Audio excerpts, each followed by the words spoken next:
Hello everyone, today we talk about medieval Denmark. This is the first video we dedicate specifically to the country's history per se, rather than the Viking era at some point, or we made also videos on the low medieval Scandinavian monarchies and so on, and I hope we'll keep expanding more in detail about Danish history as well as the history of many countries that at this point we haven't covered equally in the same way. So it's really a short introduction, the type I made also for in fact other countries from some time now to cover these gaps, and so it's really a hyper condensation of notions that are of course to be expanded profitably in fact in other videos, and so it's obvious that starting to talk from, let's say, the Viking era to the 16th century is, let's say,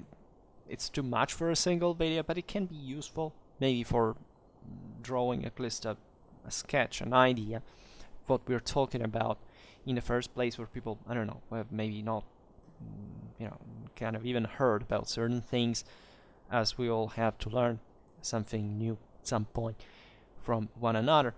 So talking about how to introduce the history of a country here, naturally the main indicator, let's say, of a Danish identity is the monarchy, as it is still today. So historically it's talking about a broader area of Norse, essentially, of the Germanic peoples that didn't have quite a political unity on a regional scale, with no main power like emerging like a solid monarchy or state, etc. So in the first in the description in his description of Skansa, for example, from the 6th century work Getica, Jordanes, so this late Roman author believed to have had of being of Gothic descent, Northern European descent, says that the Dani were of the same stock of the Suetidae, right? So either we're talking about the Swedes, or at least this broader Suebic legacy that had formed historically, that had expelled the Airuli and had taken their lands, right? And we have information about the Danes as the early ones from Old English poems such as Widsith or Beowulf, as well as other Scandinavian sources. Also the sagas, of course, and later on Saxo Grammaticus, for example, that in fact focus more specifically on the Danes. So it's obvious that talking about Scandinavian Middle Ages and their monarchies means to start from the Viking era, and so here this is also a topic that we have actually already discussed. Not more than much. We didn't make too many videos about the Viking era, and so I hope to expand it in there. But we have already outlined in those what were the main, also almost stereotypically by a certain degree, exactly because of the lack of a consistent political unity of these three macro areas. Let's say fundamentally Denmark. It actually was the most, was the earliest, the most solid of the Scandinavian monarchies at that point, the most precocious, the closest to civilization, let's say, the one that was also more pressured in a way, but also more active, militarily speaking. And as you know, during the Viking era, managed to create this kind of broader northern thalassocracy, we could call it, stretching over Norway, England, and beyond. But during the Viking era, when you look at these expeditions, of course, we have to distinguish also what was the first royal, let's say, direction of the same. Much of the Viking expeditions were spontaneous in a way, and yet the kingship building helped kind of profiting from them and directing better the resources and so on. And so Denmark in this was really the protagonist because of this early initial situation. The country was surely richer than the rest of Scandinavia. Here we're talking about Scandinavia, of course, in a cultural sense. That Jutland was, as you know, it's a flat land fundamentally, so it's also kind of more open to threat in practice. So this kind of increases the methods of still is the necessity of its inhabitants to form stronger political bonds. There are many interesting things to discuss about this, even about the Viking military. The Danes actually had an important amount of cavalry, which is something that is often, for the Vikings, kind of downplayed a little bit. This is also properly in Danish history the moment in which practically, in fact, history begins, right? Prehistory ends. We start having a substantial amount of sources of signing these monarchs, and this goes in parallel, as we'll see also, with the process of Christianization, of course, that is at the root of the same Danish monarchy. So, as you know, the Vikings were far-ranging in their expeditions. They discovered and settled in Iceland in the 9th century. They reached the Faroe, on their way on the Faroe Islands. Then from there they reached Greenland, Vinland, that is probably Newfoundland, and their communities lasted there from some time, albeit of course the documentation is pretty scarce and eventually was interrupted properly as the different waves of settlement properly that were eventually stopped. And they, as you know, the main political, the most intense political and military involvement was against Britain, also against France. So we're factually, of all these Scandinavian peoples, of course, they were all blended in a sense. You couldn't say this is just like a kind of a Danish thing or a Swedish thing, etc. But prevalently speaking, Denmark was the most involved, was the strongest, most involved power in these expeditions.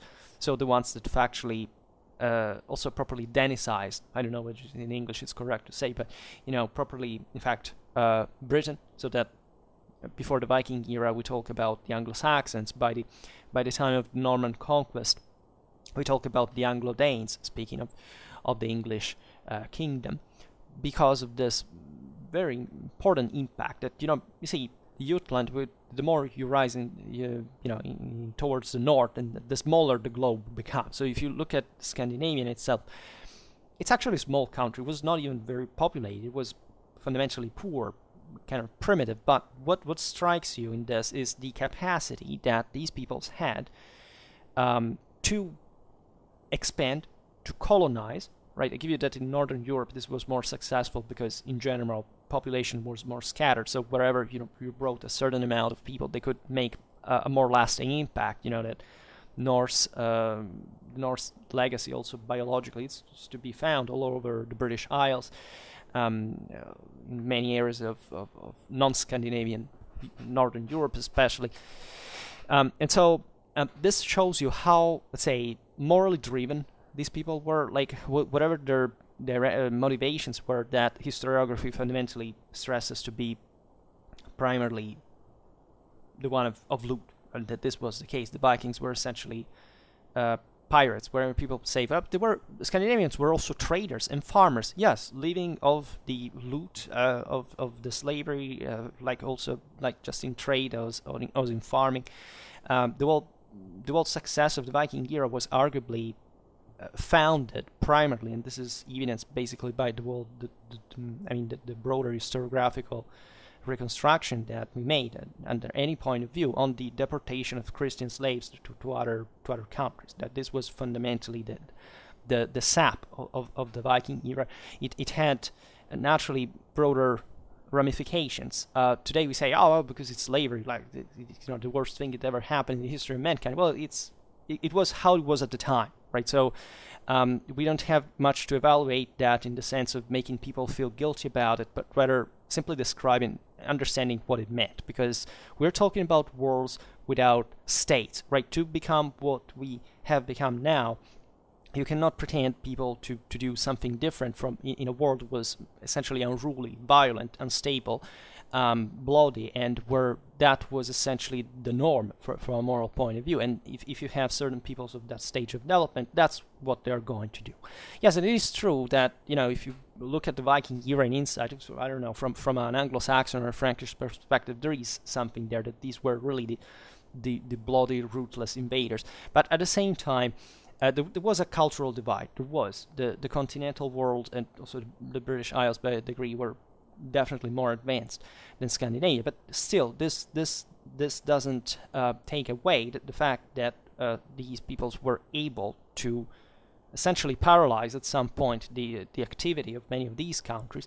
They weren't quite the cause of it, right? When we look at the collapse of the Carolingian Empire, it's not because of the Vikings or the Magyars or the Saracens that this thing crumbled, right? It was all about themselves, right? So much that the various Carolingian kings began to throw Vikings at each other, literally.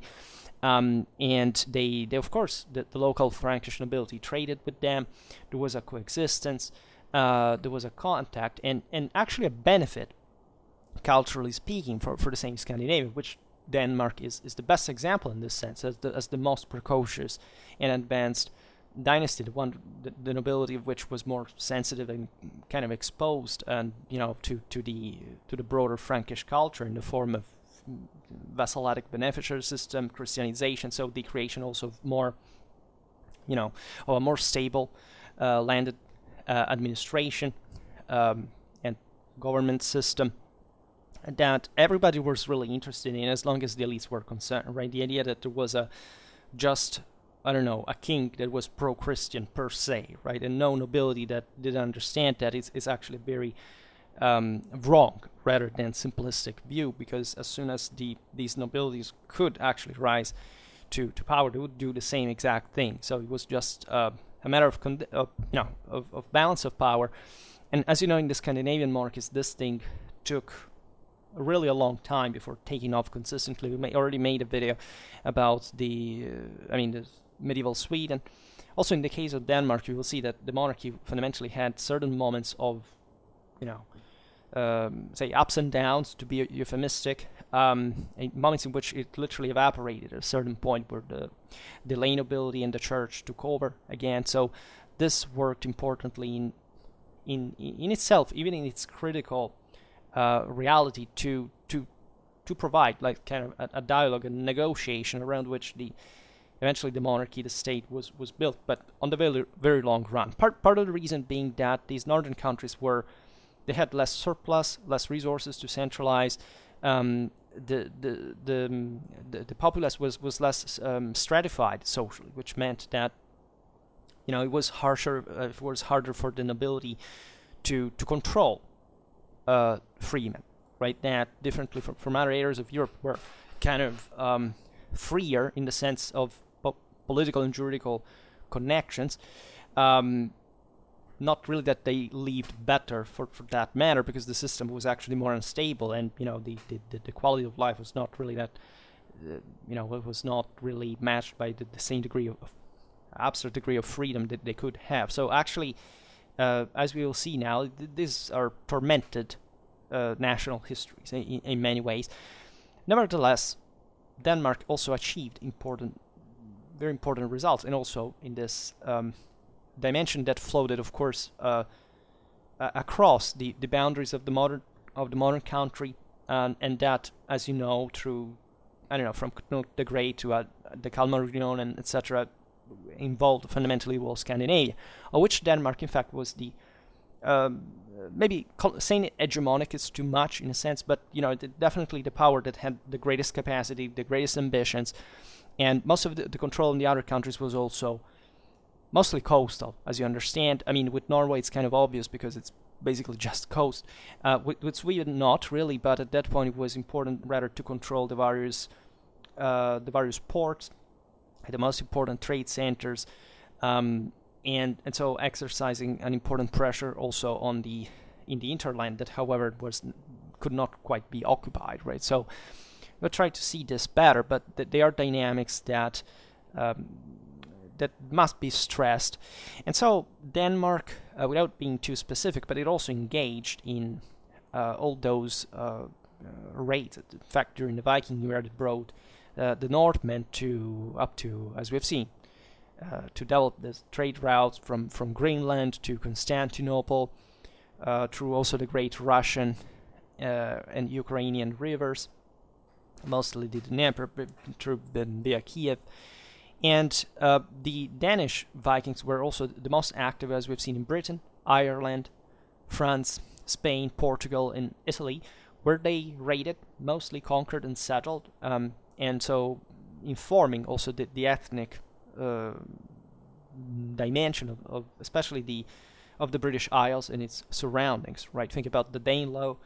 In fact, in England, the creation of literally of a Gaelo-Norse culture in Ireland, right? And it doesn't matter how Vikings and Gauls hated each other guts, but say today's Irish national identity is still formed. It's still being a product, in fact, of the Norse element. The same Normandy, where again these Vikings came literally from everywhere. Sometimes they were not even properly Germanic. They could be Slavs, but still Denmark kind of had this greater impact and also greater political leverage as a more compact country. The Danelaw that we just said is what essentially this northeastern half of what now constitutes England proper. That's where the Danes settled, and the Danish law and rule prevailed. This thorny presence that fundamentally had also helped catalyze dramatically the deconstruction of an English monarchy properly meant, because before the Viking era it was essentially about the Anglo-Saxon Heptarchy, and by the Danes, think about the time of Alfred the Great as King of Wessex, where as is credited as the first properly King of England, etc. Well, this idea of Anglo-Saxon political compaction, and also essentially the rise of the Kingdom of Wessex over the others, and the dilution of the others under also true, even the siding, if not properly, even the blending, especially evident in Northumbria, with the Norse element, had helped, in fact, achieving. And so that's where also why later we talk about the Anglo-Danish, the Anglo-Norse. And so we made videos about, if you go in the Anglo-Saxon playlist, there is one about medieval Scandinavia as well, but in the medieval England playlist, there is part of this also how the Norse element affected, famously enough, the Anglo-Saxon military system, the Norse. We made several videos also about battles of the same time, Norse fighting in Britain and so on. In any case, speaking from a more territorial point of view, we get mostly from Frankish historiography at the time, the 8th century, the time of Charlemagne, mostly from Notker of St. Gall as a source. So this early historical evidence of the Danes properly as also more or less hegemonized by single rulers. One of these being King Gudfred, who appeared in what would be today's Holstein, right, with a navy in 804.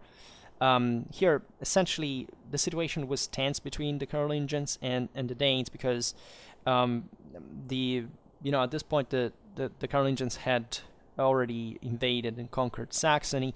That was a pretty unstable area.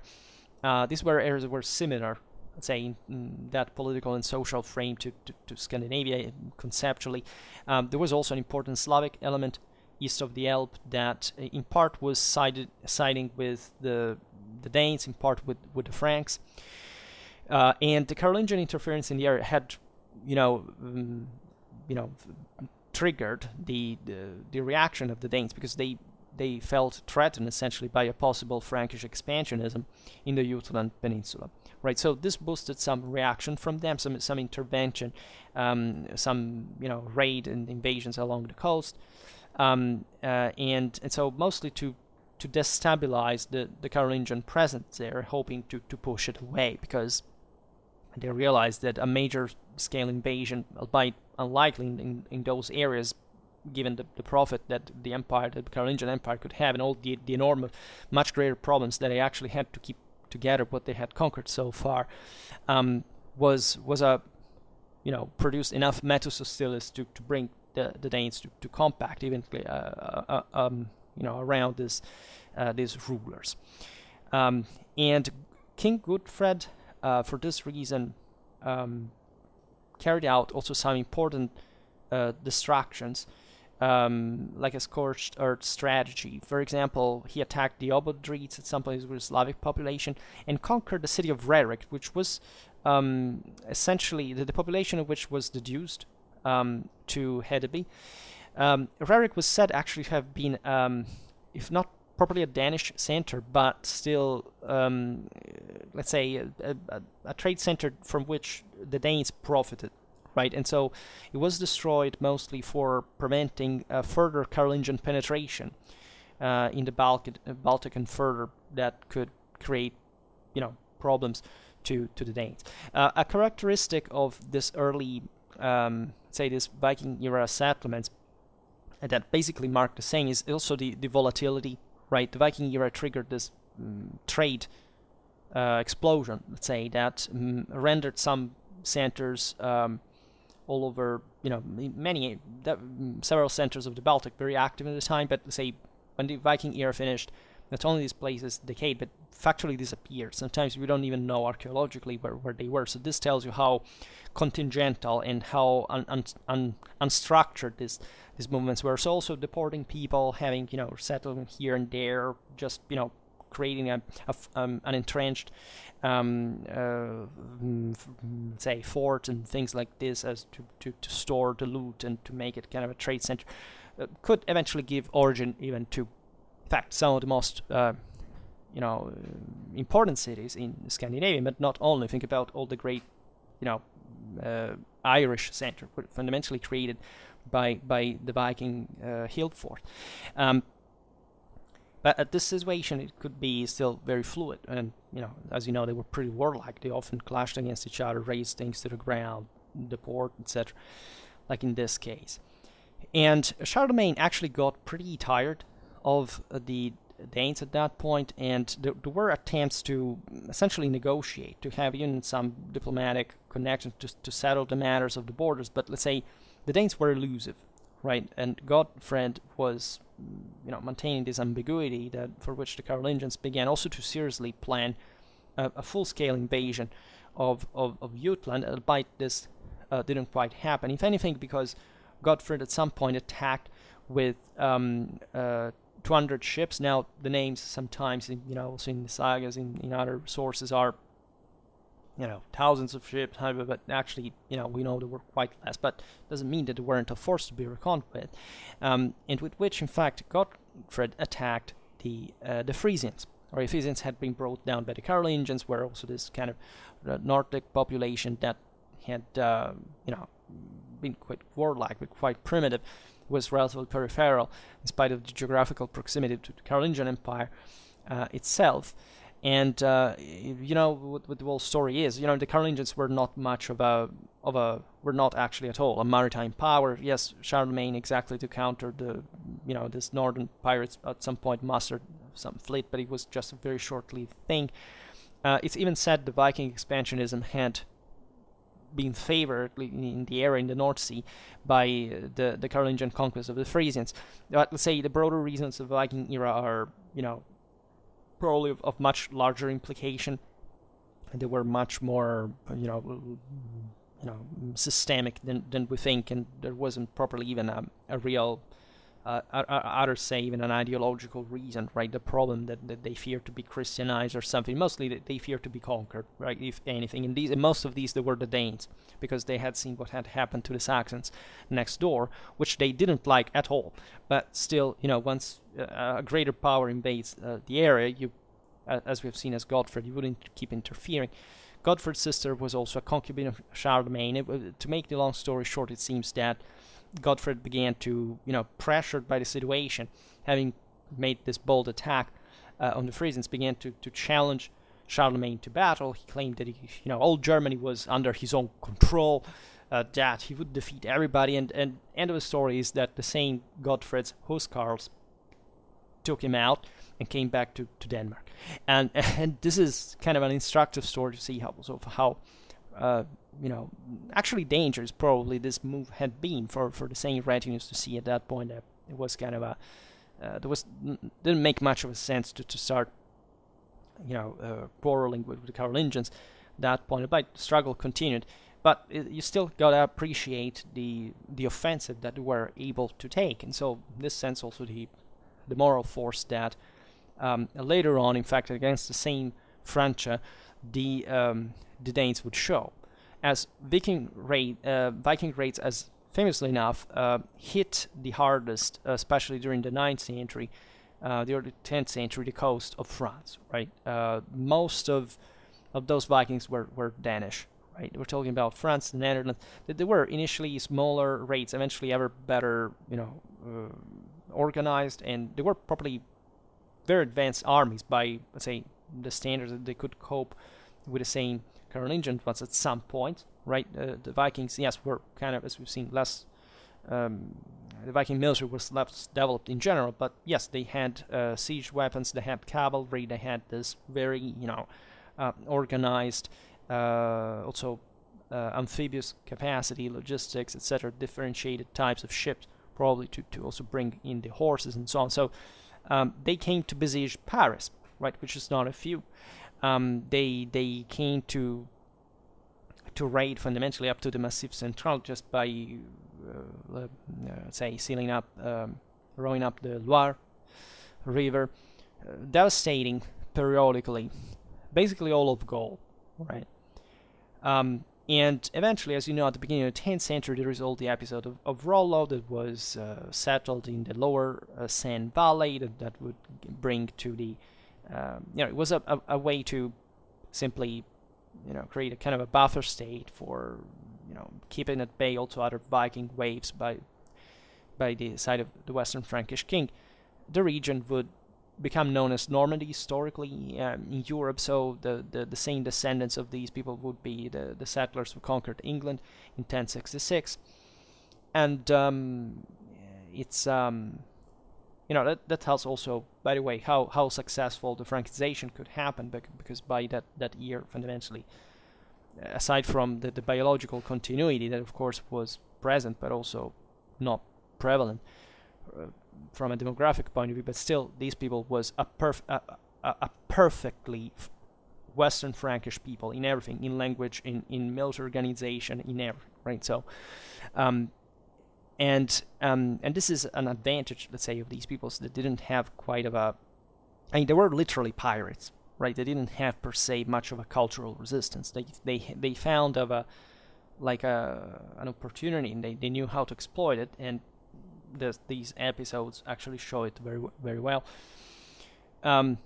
Surely as it was in fact equally difficult to control them by a certain degree.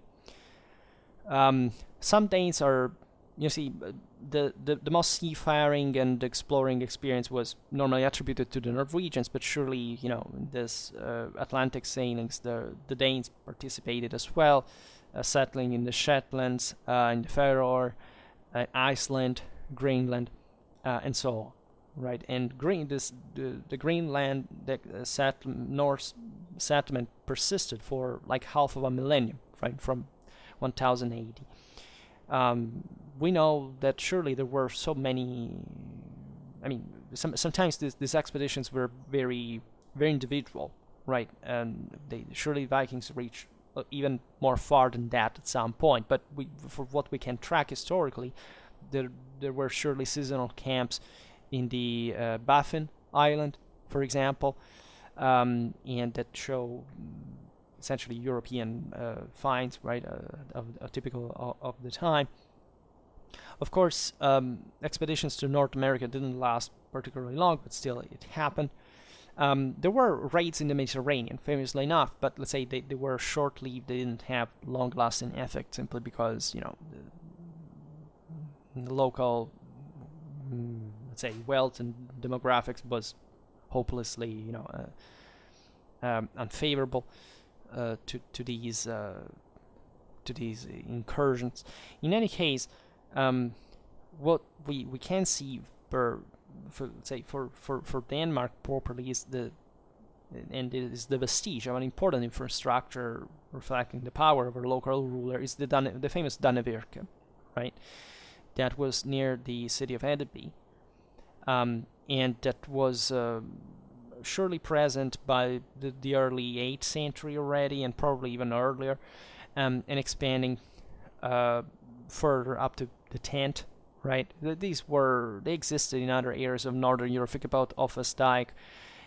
They were walls, right? It's a system of fortifications with entrenchments and so on that were present also in other areas of Europe, but that were let's say, were not much the thing in itself from a strategical point of view, but documenting the fact that there were large enough armies to man them.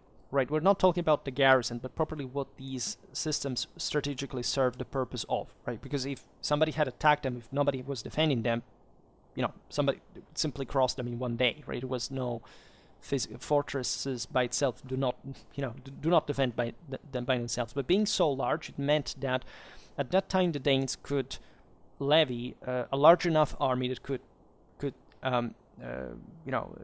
entrench itself in these fortifications and preside them so as to stop eventual invasions of the Jutland that in fact once open is kind of pretty easy to raid in its extension, and so there aren't many boundaries in the between. And so this choke point was definitely one you would like to fortify to stop the increasing Frankish pressure that arrived from the south. And so in Danish history, this would be a bit the constant, like always the Eastern Frankish, so eventually German pressure from the south came to interfere multiple times in the national affairs. There was even probably a Frankish invasion at some point in 815 when Emperor Louis the Pious attacked Jutland, and this happened in correspondence to a Danish civil war between the children of Godfred, and probably in support of Harald the Clack that had been expelled. Had been a king of Jutland, with an interruption in the first half of the 9th century, and had sought refuge to the Carolingians. And it was not really a problem for the Carolingians that these were pagan people. They would help them anyway for their political gain. And we don't know exactly what happened, but probably the Franks invaded, began to raid, whatever, but they couldn't push forward because they were turned back by the sons of Godfred, right? And but again, if the Carolingians had a specific political purpose to seize Jutland, probably would have concentrated forces, they would have done it. It's just that, again, the empire was large and problems were mostly others. These years are basically the same ones in which Christianization, at least Christian missions, started properly towards Scandinavia with St. Ansgar's travels that initially were unsuccessful, but nevertheless, which shows not much, like, of course, Christianity existed there from before. It had naturally, crossed, right, through ideas, travelers, and so on. But these missions were starting to highlight a concerted effort from the Carolingian Empire and the Roman Church for a broader political project of incorporation of Scandinavia within the empire, the Christian world. We know of other rulers such as Gorm the Old in Denmark. Let's say that is, conventionally at least maybe recognized as the first, at least the first historical figure that we can say, okay, this person is real and properly like a ruler of Denmark, at least approximately so, reigning in the first half of the 10th century. So at the time of the Teutonians, roughly, which also suggests that, of course, every time it was an important power revival in Germany, countries around would naturally be alert and trying to give more power to their leaders. So this kind of makes sense. We know that Gorm ruled from Jelling, the site of the famous stones that are regarded as a sort of Denmark's birth certificate, right? Because they basically this happened later on under Harald Bluetooth, that was Gorm's son, around the 80s of the 10th century, properly the Christianization of Denmark. And so the foundation of a rule that was also kind of more solid on an ideological and administrative base. It was still at the beginning. It was still a very, it was an attempt still, but still, it could have not happened if there hadn't been the premises for it. Gorm's rule marks traditionally the start of the Danish monarchy and royal house, right? So an important milestone in the creation of let's say, at least in the Danish historiography and in national identity.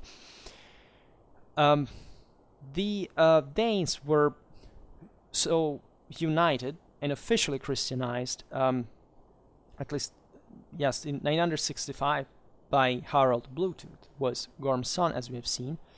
The Yellowstones are properly the proof of that, like, you know, that they record the story of the Christianization in itself.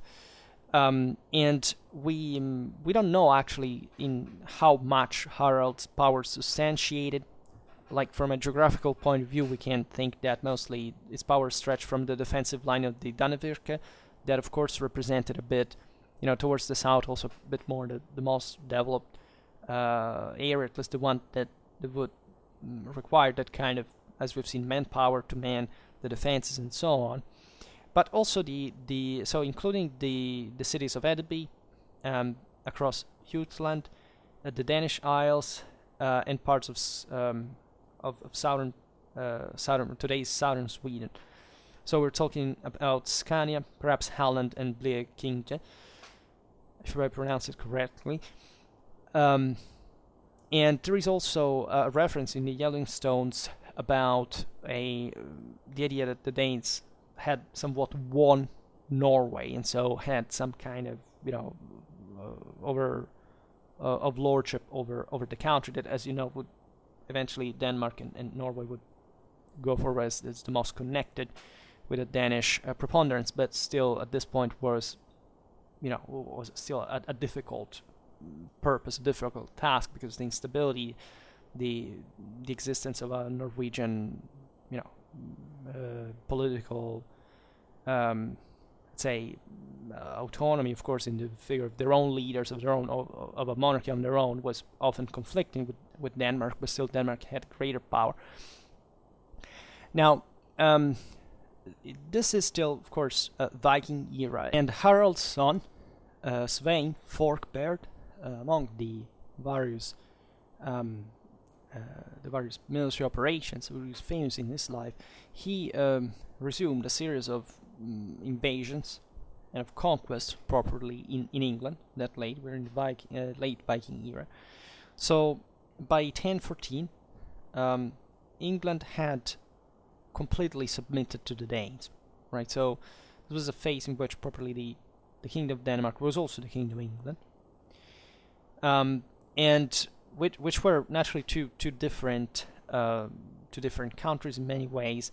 The Anglo-Saxon kingdom was more advanced. It was also at this point an obvious connection with Rome, with the whole international situation. And Harald's other son, Knut the Great, say barely managed to maintain the connection between these countries, so that under him, you know, we have this great sea empire. It was called as Heim Knut, as being credited legitimately as even, you know, at some point the best Anglo-Saxon monarchs, ironically enough, because he objectively had a quite interesting domestic and foreign policy at the same time. He knew how to use the personnel of England, also for, you know, his Danish interests and so on. But let's say that at this point, by the early 11th century, like, there was no real bond or connection that could make last the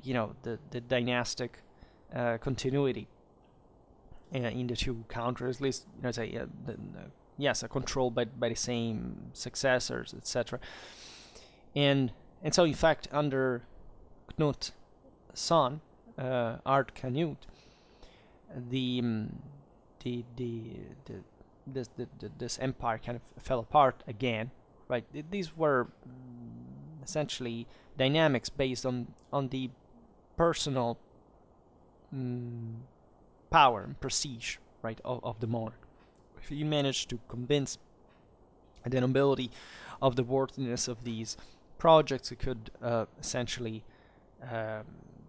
he could bring them to participate, because the main problem here was already starting to make the land paying taxes for the expeditions, and so most of the, let's say, of these expansionistic projects were quite profitable indeed.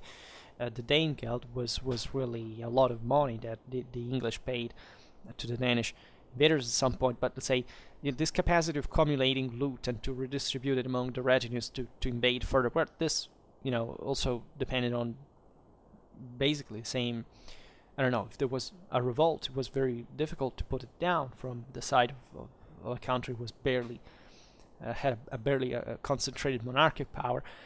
There were different interests, different the same rulers of the other countries, such as Norway at the same time, was at some point brought to important naval or terrestrial confrontations that could shift the balance of power. So it was a very complex and complicated affair. In fact, it would be the same Norwegians under Harald Hardrada to put an end, ideally, albeit not really literally to the Viking era, with Harald's death at the Battle of Stamford Bridge in 1066, months before. In fact, the Normans would invade from France and crush Harold Godwinson, Anglo-Saxon army, the Battle of Hastings, and so this marks an important watershed indeed, because also for Britain, objectively, at that point England was factually integrated into properly a continental dominion, right? The Normans were Franks, and they Francicized the country in feudalism, in even think about the linguistical influence, the reorganization of the system. And so at that point Britain was a system that was at large discorporated from this broader northern European influence that, if the Anglo-Saxons had won at, or the Anglo-Danes, let's say better in fact, at Hastings, would have, today Britain would be much more like similar to a Scandinavian country than it already is by a certain degree, and history would have been completely different. But of course, this is not what we're talking about today. And of course, actually, Danes were the peoples that continued the most there, say, on the wake of the Viking legacy, because the Leidang, we also made a video on the Leidang, now ship levy, essentially, that was continuing to be the main military instrument of expansion, right? The Scandinavian countries began to direct their expeditions mostly shifting from the North Sea to the Baltic Sea.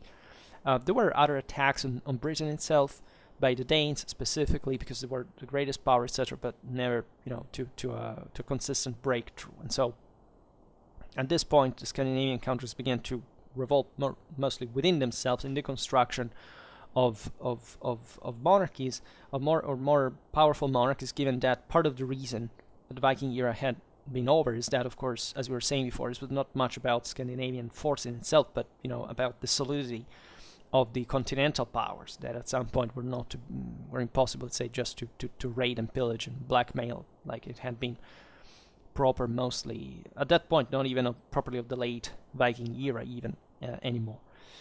And so, as we were saying before, this process of statalization, it's a big word, but let's say a concentration of power, of centralization, overlaps largely with the spread of Christianity. So, as we've seen, the most of the the most important events regarding this conversion happened under the reign of Harald Bluetooth, right? That also had this important territorial control that could, extend also the Christian administration, say, at least ideologically, in a consistent way, not just at a local level. And there are legends regarding how this happened. We don't really know, right? There was still a great deal of syncretism, of coexistence of the two. You see, it's even difficult to talk about religions, because sometimes we read these things as as if paganism was this hardcore, well-structured and kind of equal alternative to Christianity, but it factually was never such a thing, right? Most of Christianity actually spread, without without imposition in Scandinavia. In some places like Iceland, it was an extremely simple business. It took just a couple of generations because there was really no pagan resistance in an ideological sense to that. It was mostly a political resistance due to the fact that, of course, the kings were bringing in, together with Christianization, the improvement of their own prerogatives, right? Their own sanctity, their own superiority. The fact that it was a hierarchy these people had to obey to, but it was not much of a problem of paganism per se, right? And as you know, even what the common person believed, actually, literally, nor the church nor the kingdom actually gave a damn about, because the average person, nobody gave a damn about, right? So, and this is actually the moment in which this was happening ever more, because the nobility was gaining ever more power, and so gradually, even though in Scandinavia, ever more gradually than other countries, the power of the nobility would, took, let's say, the power of the freemen took a while to dilute, right? But still, not because this people also had kind of a great saying in a broader scale. It was mostly local communities that at that point, in fact, were kind of autonomous, but with lesser reach. So legend goes that Harald had been convinced to Christianity by a German missionary who survived by an ordeal of fire, right? So these are stories that are of course mythological in a sense, but it's important because there is still some compromise about also Harald's initial, sticking to the idea of the original burial types like the mounds, then eventually after Christianization were actually cited by churches. There was already something in the air about what the option of Christianization. Harald did it for his own parents as well, that had him buried in a church next to the mounds that were the original burial places, and so this would have been possible even with a lot of opposition from the side from a certain part of the community, but still in a situation where the idea of Christianity was already there, was already spread, was already coexisting with paganism, which of course integrates every kind of religion as long as it adds power to the individual. That's the negotiable mindset behind the thing. So that's why it wasn't quite of a problem. Naturally, the Old Norse religious practices were maintained at large for a long time to come, and still in some cases resumed in a political sense against the Christianization. But again, we don't see much of a dramatic struggle or forced, it was mostly a dialogue between the elites about how they had to share power along those lines. And of course, at this point, the Holy Roman Empire also was gaining steam. So there was Denmark was obviously invested by that political influence, by that cultural influence. The same elites, of course, were the first ones to buy into that, because that was an instrument of strengthening of their power in an ever more elite feudal sense. Still, at this point, even the Christianization of Denmark was not, let's say, accompanied by, the creation of a stable administration. Even these ideologies were used in to boost, in fact, to claim some greater spiritual superiority in a condition where there were no many material factual means to assert a strong, let's say, central power, right? But still, they helped to, since Harald's times, and presumably also before, to develop a political and religious ideology could support the centralization, let's say the compaction of the elites around kinship, as in a broader clientelary sense, right? This was, after all, just creating a sense of community, a sense of replicating the same traditional clientelary systems. Think about the Huscarls, the Hirder, and so on. I made a video from here to chivalry, history of a cultural direction, which we explain, in fact, exactly this thing. And so, in the meanwhile, the loss of England had caused some counter coups in Denmark that in 1035 fell in disarray for some time. Svein Estridson's son, Canute IV, raided England for the last time in 1085, when still the Normans were, struggling to put down the the last Anglo-Saxon hotbeds of rebellion.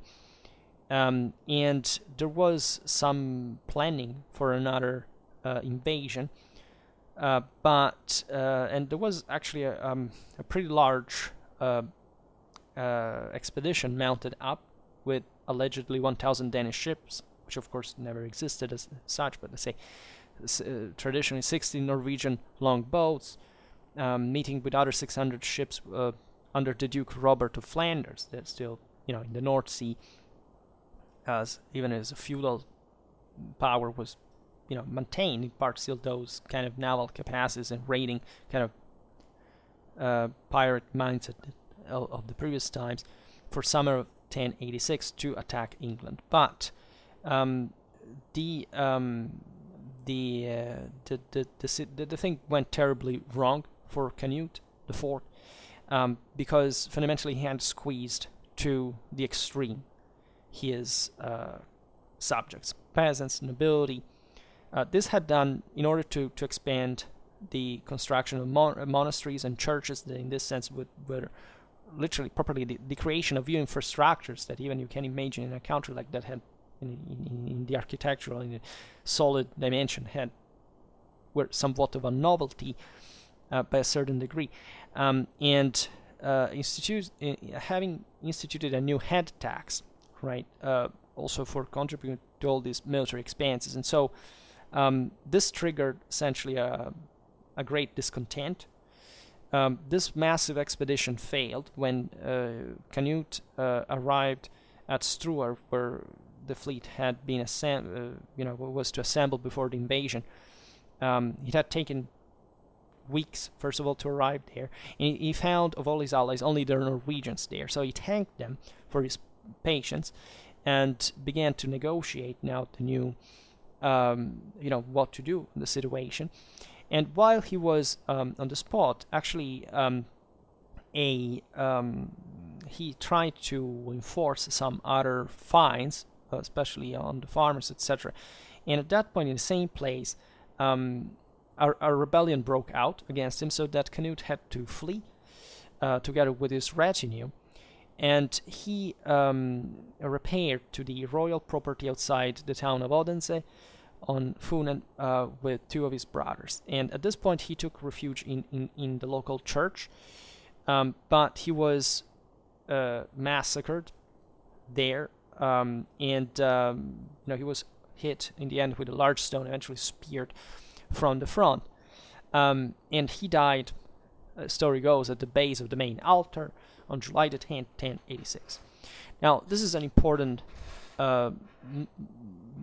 event, because he was buried there by the same Benedictines, and when the Queen Edale came to take Canute's body to Flanders, because they would have been exiled, there was allegedly a light shining around the church, taken as a sign that Canute was to remain there. And Canute became saint because of this. And in a sense, it's an episode that, if it wasn't Stamford Bridge, or you can look at Canute martyrdom, as long as the church sees that as the end of the Viking Age, right? Because objectively, this was an important expedition that, as we've seen, was aborted properly, but could have still changed something in the broader balance of Northern Europe, politically wise, at that point. So, in Canute's nephew Svein Estridsson, that ruled in the mid 11th century, managed to reassert a firm royal Danish authority, and connecting with especially the Archbishop Adalbert of Hamburg-Bremen, that at that point had been made Archbishop of all Scandinavia, starting properly from Denmark, right? Because at this point the church was essentially expanding further, was winning mostly all these northern and eastern populations in Europe. A moment of greatest success. These last, say, attempts to maintain the previous order had been proven, say, to be disadvantageous, and establishing an ecclesiastical district like a church province of Scandinavia was a way just to, in fact, to start controlling the local clergy from a hierarchical position of the papacy. At this point was engaged in the Gregorian reforms towards a monarchic direction. Denmark had been the closest country to that. I mean, the base also for the main missions for the rest of Scandinavia. And so in the early 12th century, the country became the seat of an independent church province for all Scandinavia. However, later on, not much later, by the way, Sweden and Norway established their own archbishoprics, right? So you can see here a first attempt of Denmark, of course, of maintaining kind of the a over rule on the Scandinavian neighbors, but you know, the development of the church would naturally point towards the creation of different provinces based, let's say, on this three main, say, regions. And the situation for the monarchy, however, didn't improve more than much over time. There were violent civil wars that ravaged the country, right? And a further process of stabilization could be resumed only under Valdemar the Great, 1131-82, who at this point, after all these wars, was a matter of reorganizing the country, the administration, and even here connecting to the church. Importantly enough, there was endowed with ever more privileges, and this was a way to co-opt the new elites, right? This was done partly also with the lay ones, but at this point, you know, also in the rest of Europe, the church and the king and the monarchy were always kind of side by side. Valdemar especially was backed by Absalon, the bishop of Roskilde, to rebuild the country. These figures are important because they also founded new centers, and if I'm not wrong properly, Absalon was the founder of Copenhagen, right? Copenhagen, as the original town. It would become, in fact, the capital of Denmark itself. So this also historically, the second half of the 12th century is a moment of further stabilization, especially of the spread of that true feudal system. At least, you know, the Scandinavian countries would take a longer time to fully absorb, and also to assert properly in the mechanisms that were, you know, had been developed in the continent, let's call it in this way, and the because of the difficulties properly for the amount of resources, right? It was more difficult in Scandinavian countries to go to a peasant, or to the many peasants that existed out there, and to say, okay, you know, now I command. And the reason being that there was not enough surplus for, you know, the same degree, let's say, for the creation of an elite that would be of the same degree of power in the other European countries. And so this made things more complicated, because more communities were thus more kind of autonomous and escaping central control. And so this would give naturally much freer hand to the elite itself to actually create to throw the country in disarray, because the center of gravity of the monarchy could be shifted more easily, right? And it was properly more difficult to control the territory altogether. And this in part favored properly this trans-Scandinavian relations, because it was sometimes probably even a matter of, you know, the elites of the various Scandinavian countries to say, or the same monarchies to agree some alliances, or this happened also with the high nobility, of course, across the sea, across the land, the islands, and so on, to try to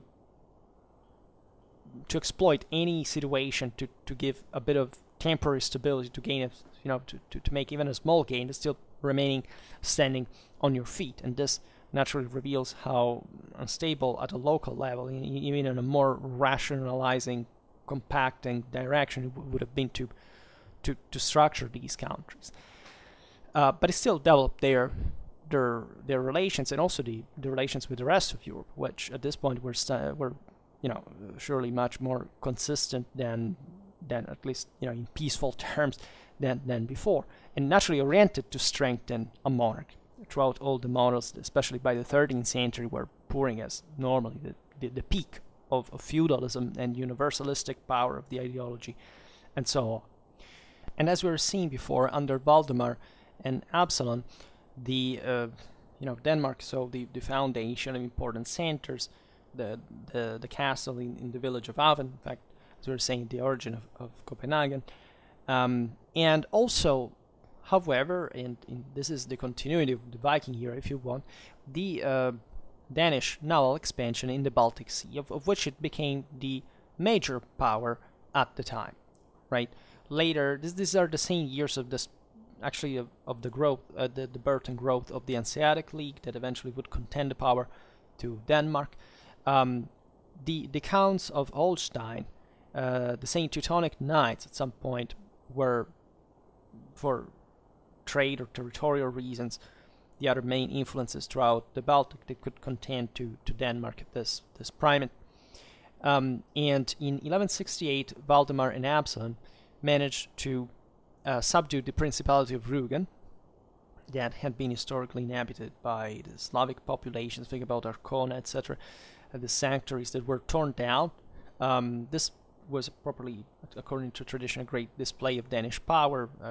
The terrorized by previous raids, the Slavs surrendered their main center on Rügen and were completely taken over.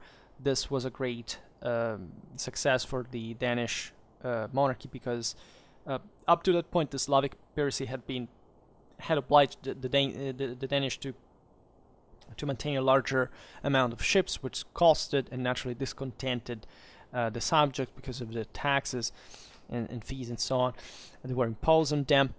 And generally speaking, the extension of Danish power just by authority in the Baltic brought to a lot of moral forces cooperating with the monarchy. In fact, in the 80s of the 12th century, Mecklenburg and the Duchy of Pomerania on the southern Baltic shores came under Danish control too. And so it's this southeastern expansion of Denmark along the Baltic coast. However, the Danes lost most of this was accompanied naturally to all the process of in part the Baltic Crusade, like also from a German perspective, mostly the Ostsiedlung, that however was received this contribution, in fact also from Scandinavian countries. There was the Danish promoted the Christianization of the Rani people, the building of monasteries like the Eldena one. However, a major blow to the Danish monarchy occurred at the Battle of Bornovat in 1227, when Valdemar was defeated by the Count of Holstein, supported also by the Hanseatic League, by the way. At that point, Denmark was siding with the Welfen, by the way, in the struggle against the Hohenstaufen. From Valdemar's side, it was also Otto the Child, was Otto IV's nephew. In any case, this was an extremely bloody battle, in which Valdemar himself is said to have lost one eye, and to have barely escaped either death or capture, if it hadn't been for a courageous German knight who took him out of the field in safety. Right at this point, you can already see not just through the victory of the Count of Holstein, but also in the important presence of German elements in Danish policy and military, that, let's say, ratio of strengths that made of Germany at this point, quite expansive economically, demographically, and also in the vast of these pretty warlike knighthood that was coming to compete with the same level of the French one that the Danes also used, and especially the monarchy used, because paradoxically, even though let's say Germany altogether was, the empire and the Kingdom of Germany specifically, and the local nobility were opposed, largely, they posed a threat to Denmark.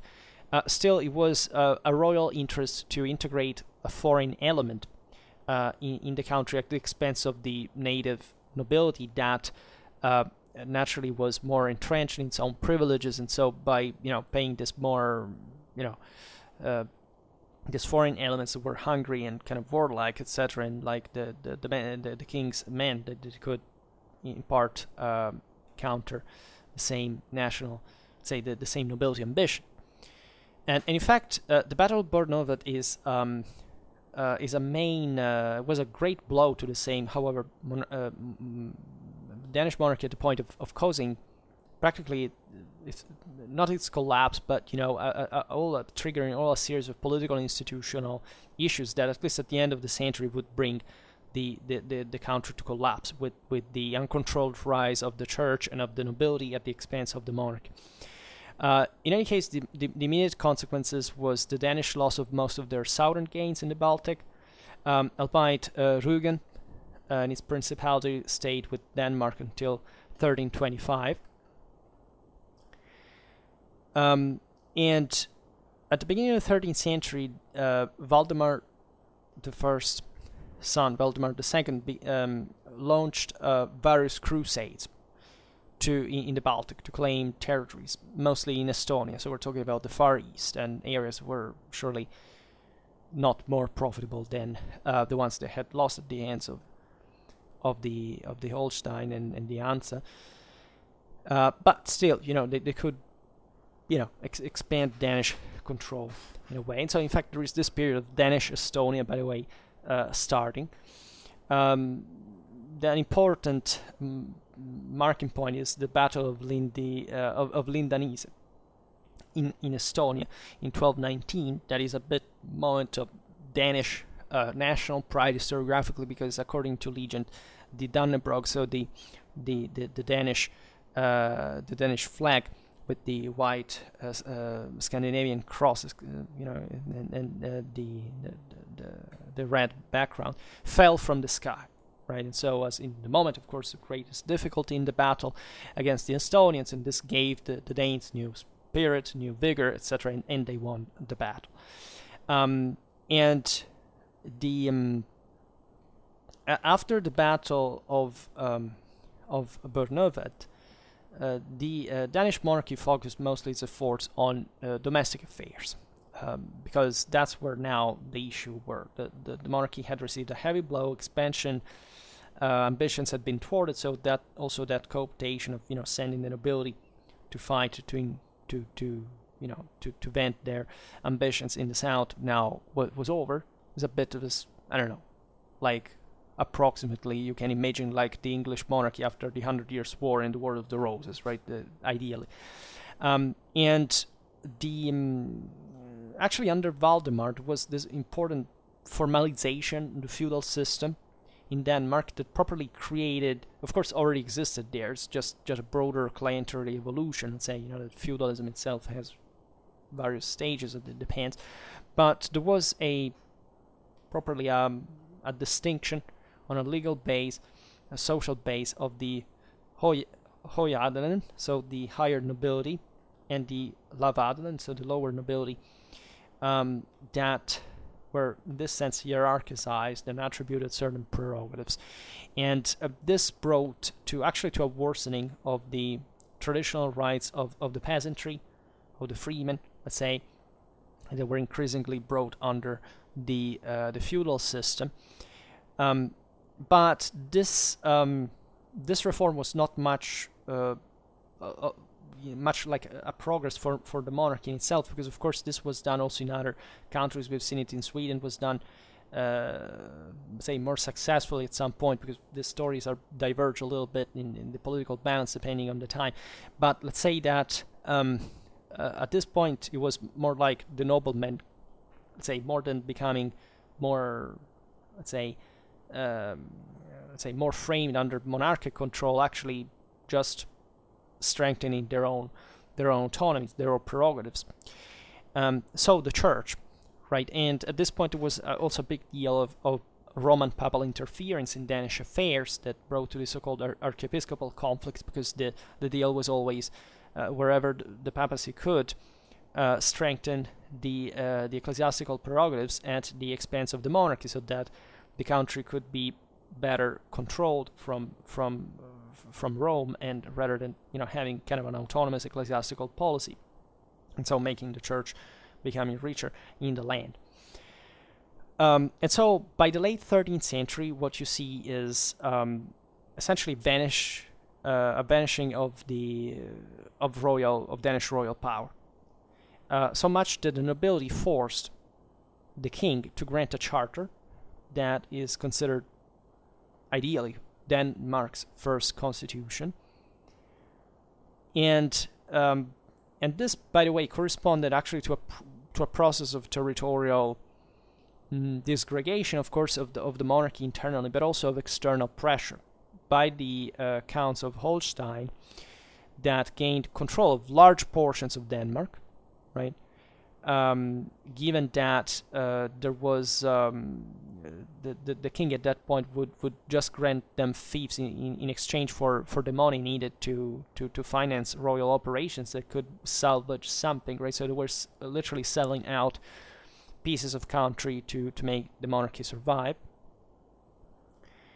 And there was also a very harsh negotiation, and still in detail, with the various regions that composed the Danish domination, that included historically the Jutland, so peninsula, then the Zealand, so the islands in the east, and Scania, so in today's southern Sweden.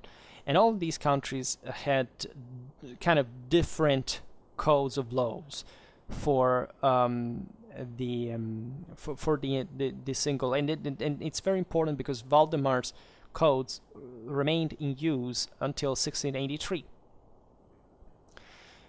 And these codes were essentially, again, like a negotiation with the nobility, for which the traditional landsting, so the local communities' assemblies, were fundamentally surpassed by mostly feudal prerogatives, right? So this speaks, especially in Denmark, of the advanced stage of a feudalization process compared surely to Norway and to Sweden at this point, but still in the broader balance, not in favor of the monarchy. And however, other important measures were established. For example, trial by ordeal and by combat were eliminated, because definitely a civilized country cannot really work with those things. So there was the approval finally of the Code of Jutland, approved by in a meeting with the nobility at Württemberg in 1241, just before Valdemar's death. And Valdemar, in this sense, stands out like a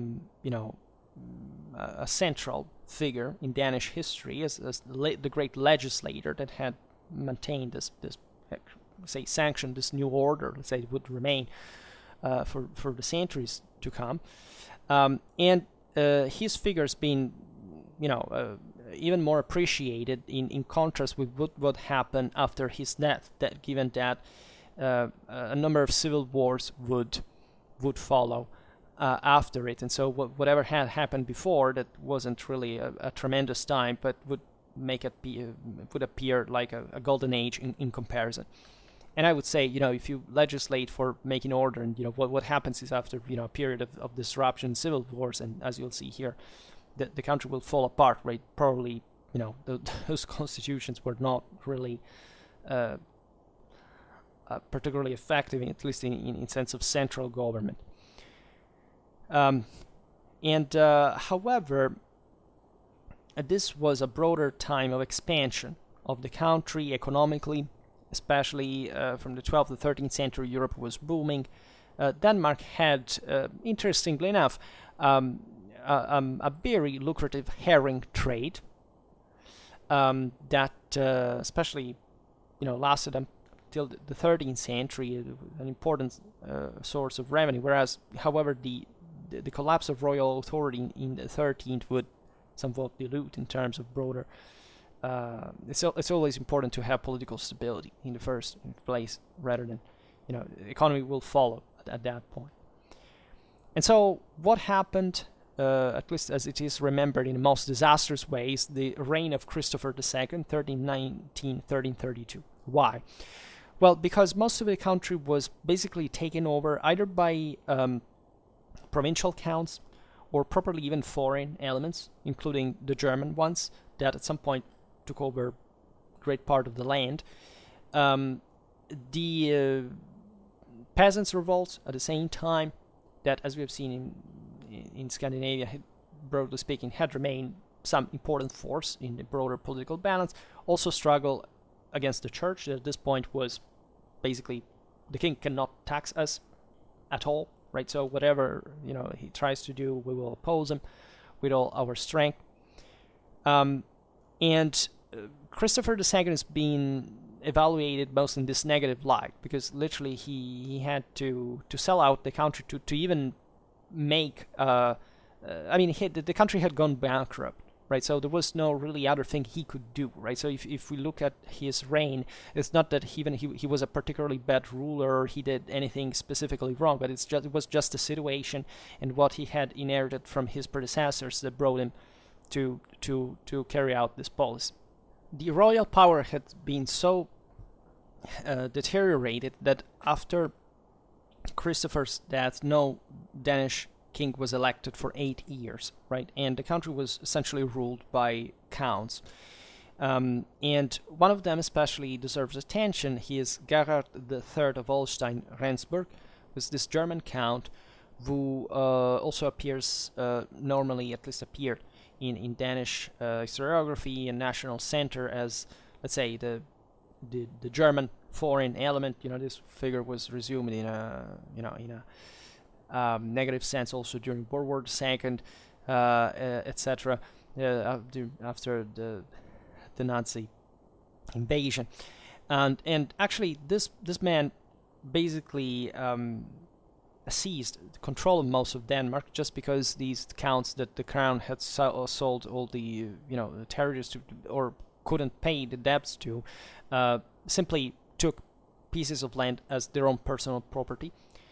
He was finally assassinated in 1340, and so, albeit he was definitely a very crudely effective ruler, he was a knight, right? He was a man of war and so on. He was very harsh, etc. He was also very inspired by a very deep religious sentiment, but he was also a capable ruler in that mess, because of course he, this counts wanted to reach an hegemonic power of some sort, and they had to cope with a fragmented country, which is an extremely difficult thing.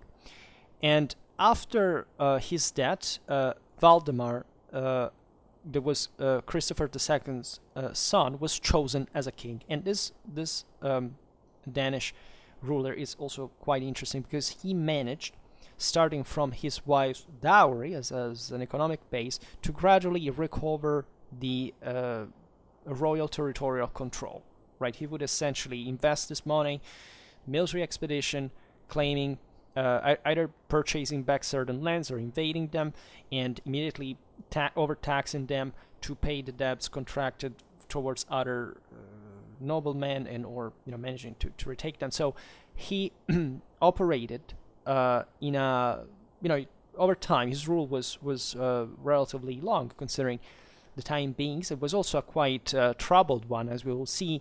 By the way, at this point it was the Black Death striking the land, so it was a moment of in part of contraction, as we've seen, Europe-wide in economical and demographic terms. The plague arrived to Denmark as well. There were lots of dead, but at the same time, it brought to a process of re-feudalization, in a sense of hierarchization and increase of kind of private but still consistent authority, and this was it's over this wave that Valdemar managed to recompact a Danish monarchy in spite of all the struggles that we will see now. And after this work is properly of domestic recomposition of power, let's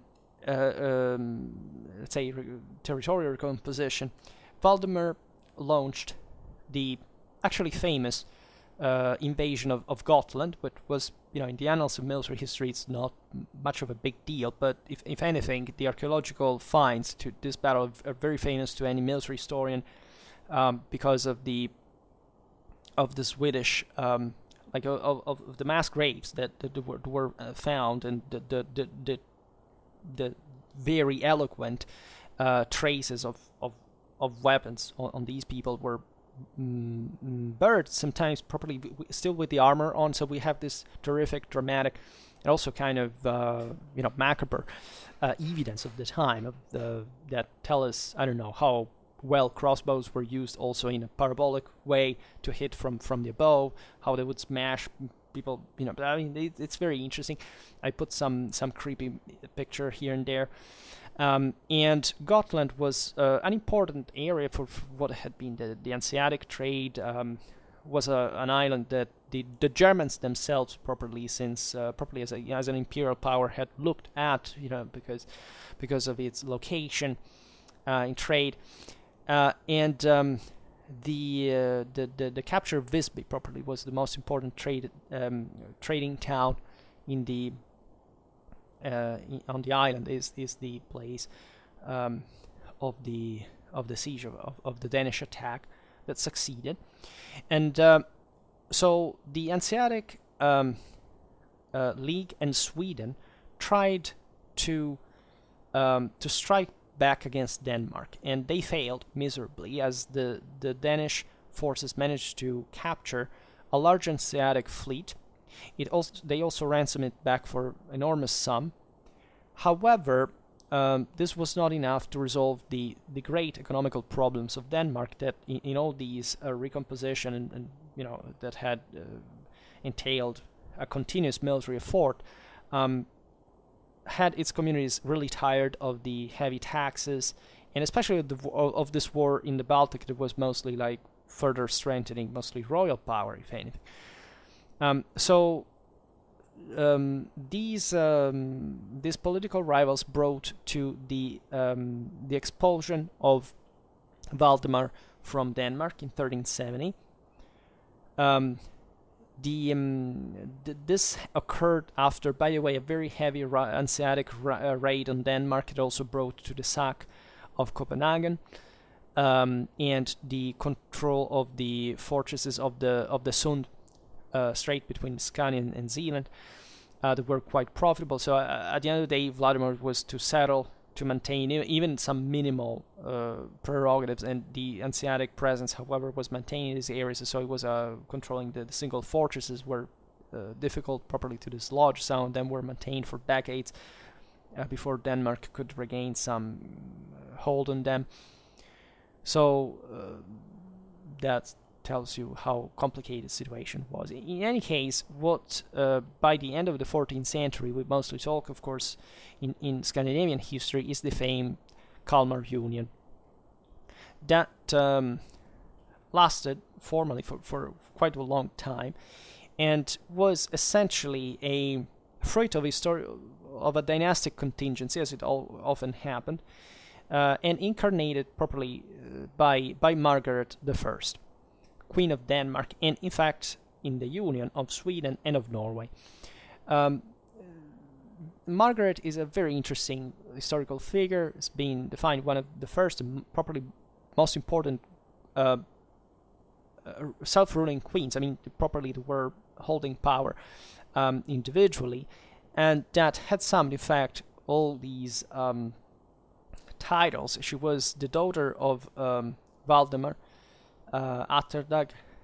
She found herself married off to Håkon VI of Norway, and so there was an attempt to join the two kingdoms, and plus Sweden, because Håkon had kingship ties with the Swedish royal family, and actually it's all a mess if you had to explain it in detail, but in practice she had planned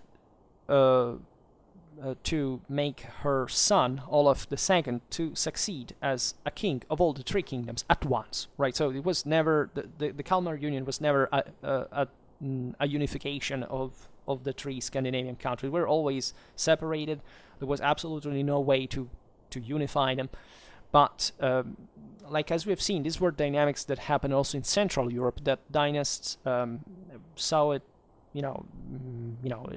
profitable, advantageous for their own lines to actually have this international marriage, so that they could reinforce themselves as monarchs rather than specific national rulers, so that they could become contemporary rulers of all these various countries, and managing to have enough surplus to make a policy, to afford a policy worth of this name, even if concentrated maybe in a single country. And the case here was mostly the case of Denmark, in fact, because it was the most important, and to reinforce the monarchy power further. Sadly enough, Olaf II died in 1387, quite young, so also before his mother. And Margaret, in fact, took on the role herself, ruling between 1387 and 1412, when she died, too. And under her, her rule, the three kingdoms of Scandinavia, which at this point so included properly Scandinavia plus the Faroe Islands, Iceland, Greenland, and parts at least of present-day Finland, were under a single and a very appreciated and capable ruler, right? The Kalmar Union was created formally in 1397. So this was also negotiated with the various aristocracies that wanted guarantees on, the respect of their own prerogatives and so on. But of course, it was always a struggle, and at this point, it was intensified not just by the monarch noble dichotomy, but also by the fact naturally one country, and specifically Denmark, wanted to extend its own control on the other two, or at least to heavily, or at least to intolerably for the other countries, divert some resources mostly in its own direction, and so also going against the interests of the individual countries. And this was mostly the cause. Sweden at this point had an important economical growth connected to its iron mines that the Swedes used to profit by exporting the precious metal to the southern Baltic shores. And so essentially trading with the Hanseatic League, that was always essentially the first target of Denmark, that at this point wanted to kind of emancipate itself from its heavy commercial interference. And so as a consequence, the Danish would impose the Swedes essentially a trade blockade. And not only, but the lack of the profits against the trade of the exports with the Hanseatic League, but also providing, drawing them the same metals to essentially for the Danish military effort against the same Hanseatic League. So, as we were saying before, most of these control across Scandinavia was not just much of a territorial thing, but much more like a portual thing, a coastal thing, because at the end of the day, that's where the main riches passed from. So it was enough to control them. There were fortified places that had some kind of urban development, and so there were obviously the strongholds you wanted to occupy permanently and to profit from. But still, the interland agitations were quite disturbing. After Margaret's death in 1412, Eric of Pomerania, her grandnephew, succeeded her, ruling up to 1439. And under his reign were the famous Engelbert Swedish rebellion, right, from these peasants and metal miners from iron miners from the Swedish hinterland that supported all kind of a policy overthrowing the election of another Swedish king. And so the Kalmar Union was definitely tormented by these struggles that turned into, in fact, mostly wars internally to these countries, sometimes properly exhausting each other at the point that, you know, somebody could win just for having remained standing rather than having positively done something offensively. But let's say Eric was not credited as much as Margaret as a good ruler. Margaret was seen as a very, you know, very wise and calm and ponderate individual in government affairs, and so she has been criticized naturally because people said, but she was kind of mostly doing the Danish interests. She was kind of but she was actually doing what, even from her perspective, as most monarchs at the time, you know, was the deal, surviving, right? Because it's not medieval history is not, you know, the fat rich king that stands over a top pile of money and like, ha ha ha, and all the peasants are starving to death. No, you know, that's a classist bullshit. That's you know, it never happened anything. That these were rulers that were trying actually to make things work in an ever more modern direction, meeting essentially the opposition of a mafia-like you know, rest of the community that just wanted to maintain its own prerogatives, make their own business their own way, and not having anybody telling them what to do. So it really depends what kind of perspective you wanna you wanna adopt there, which is, however, not much of an opinion for that matter. And in any case, there was some achievements that Eric scored. Surely there was you know, he was actually seen at the time as a competent ruler, right? He founded some cities, strongholds, etc. It's just that he engulfed Denmark in a series of wars, especially with Holstein and the city of Lubeck, so the center, let's say, of the Hanseatic League. And so this is what factually triggered the most severe embargo on Scandinavia itself, that triggered in turn the Swedish revolt of Engelbert. And so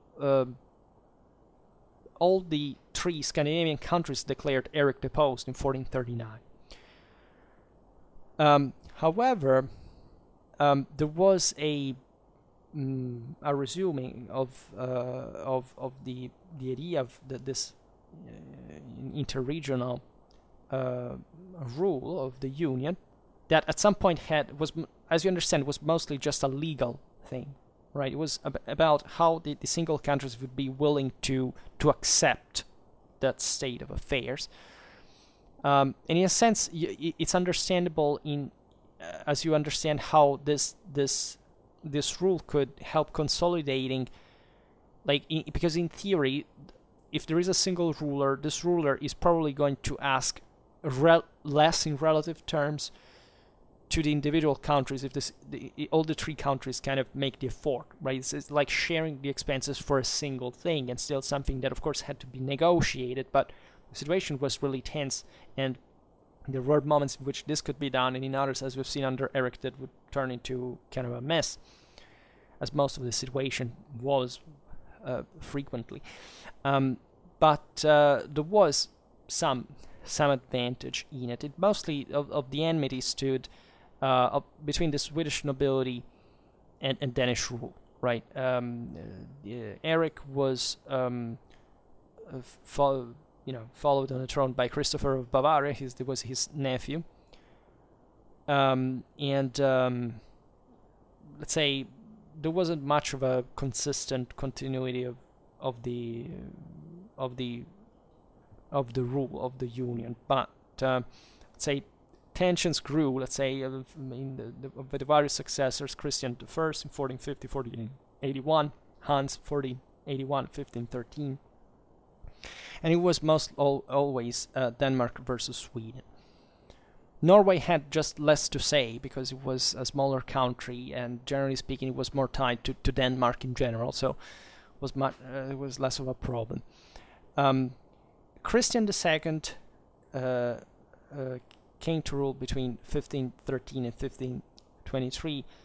Was you can argue the first modern ruler of Denmark. It was a pretty Machiavellian individual. There is this saying that he said, if the hat on my head knew what I was thinking, I would pull it off and throw it away, to stress how, this inherent tension between the needs of centralization and kind of an ever more scrupulous policy would, were about, right? And also maybe, I don't know, the risks, the opposition, and the sense of suspicion that the subjects, the other countries also would have regarding to this idea.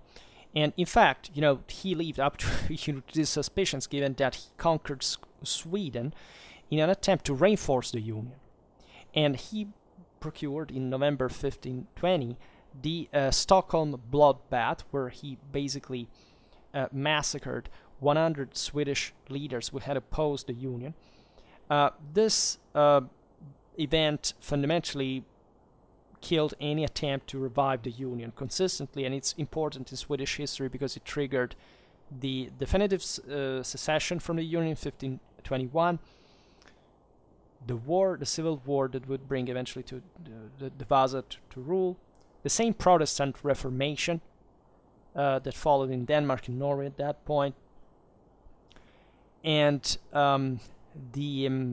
this situation brought gradually also to the dichotomy in Denmark and Norway, and the increasing subjugation of the latter to the first, also because the Privy Council of Norway basically didn't exist anymore.